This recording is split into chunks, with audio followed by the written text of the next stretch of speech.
This car has 80,000 miles on it, and as I've checked the brake pads and rotating tires, I knew they were getting low, and I think it's about time to do that.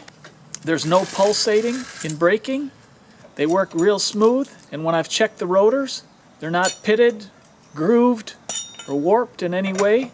So I think all we need to do is change the pads today. We'll take the wheel off, check it out, and get started. Now these discs are in perfect condition. They don't have a groove, nothing in them. Smooth as silk. And like I said, there's no pulsating, so there's no reason to change the discs. All we're going to do is change the pads. Now we'll turn the wheel to the right. It makes it easier to work on. Remove the clip. Remove the covers if you have them. You might not have covers for your guide bolts. You might just have a bolt with a hex head. You don't need to take these off, it just depends. But these all work basically the same. This uses an Allen wrench, so I'm going to loosen the caliper guide bolts with the Allen wrench.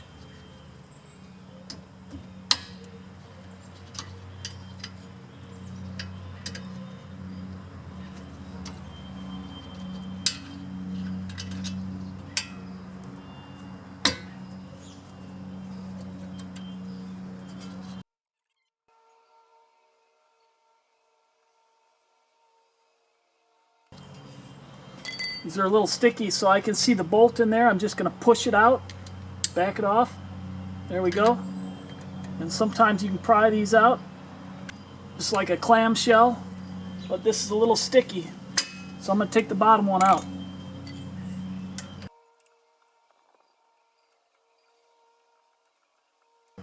And before I take it all the way out, I'm going to slide a coat hanger in here, because you don't want this brake hose holding the caliper, because it can crack, pinch, break, and then you got another job.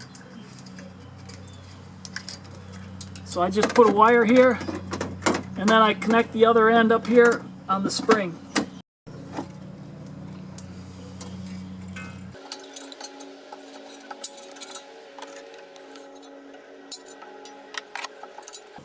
And you can see that hose is nice and loose there. No stress on it. You can see how thin these pads are. A lot of brake pads will have an indicator bar on here. So when you get down to about 20% left, it'll scrape on your disc and you'll hear a squeaking when you're driving, so you know you got to change the pads. That's not the case with these. But because I rotate the tires, I can keep an eye on it, and I knew they were getting low. Okay, we're going to pull the guide pins out for the caliper. This little pin, there's two of them, determines how smooth your brakes and equal the pressure is. So it's very important that these slide freely in there and that they're good and clean. You can see this is dirty. So you take some brake parts cleaner, and I'm going to spray it on a rag to clean these up. Get it cleaned up. Get that gumminess off of there. Otherwise your inside pads might wear quicker, or the outside, and it's not good. These are critical to the brakes operating properly. See how nice and clean that is?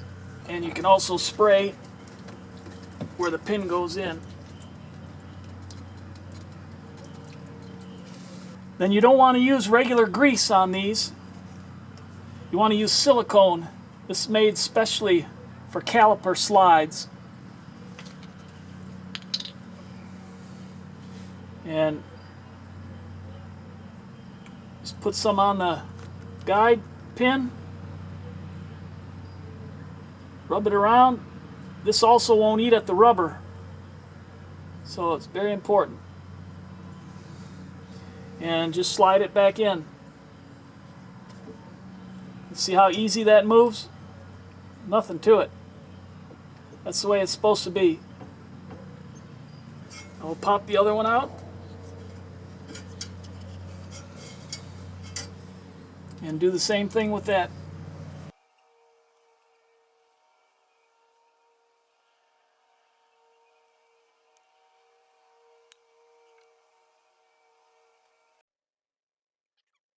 It works nice and smooth. Beautiful. Now we need to depress the caliper piston because our new pads are going to be a lot thicker than the old pads that are in there. So I take a C-clamp, I left the old pad in there. Now before we depress it completely, we've got to loosen the cap to the master cylinder, so when we compress the piston of the caliper, the fluid can come back up and go into the master cylinder.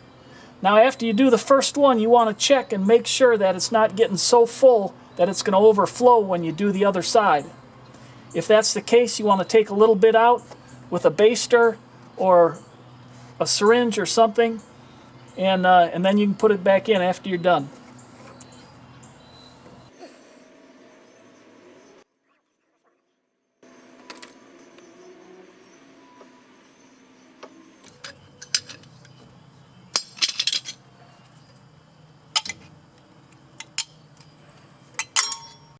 Now you can see on the old pad, you just put a little grease on there, there, and there, where the metal touches the metal so you don't get squeaking.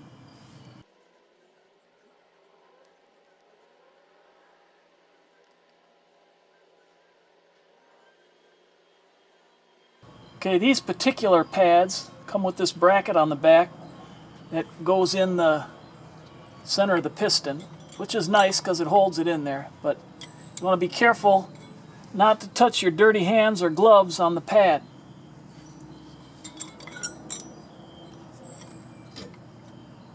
So I'm going to take a clean rag and press with that.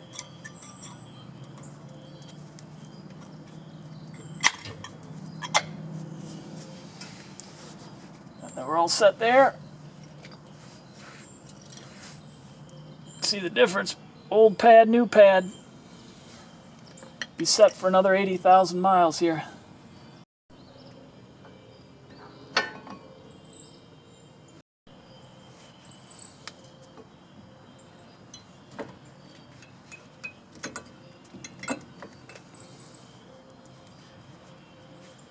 Push the slide pins in. Take the Allen wrench, and I like to go counterclockwise just to make sure I don't cross-thread it. Until I hear it click like that, then I know it's going in straight. Get that one started, get the bottom one started, do the same thing.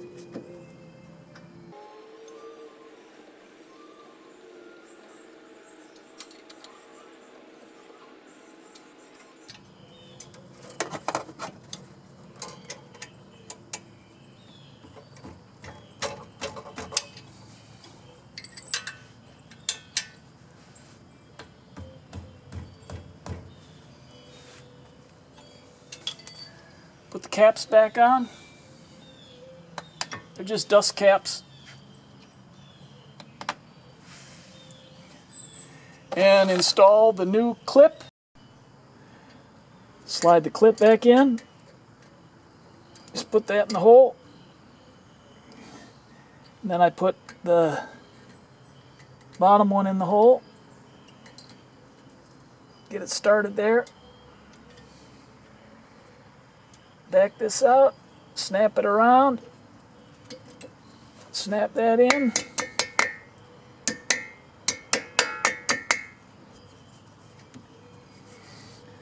Don't forget to remove the wire. And don't forget to tighten the cap on your master cylinder. Very important. Now you want to depress the brake, pump them back up to move the new pads against the disc.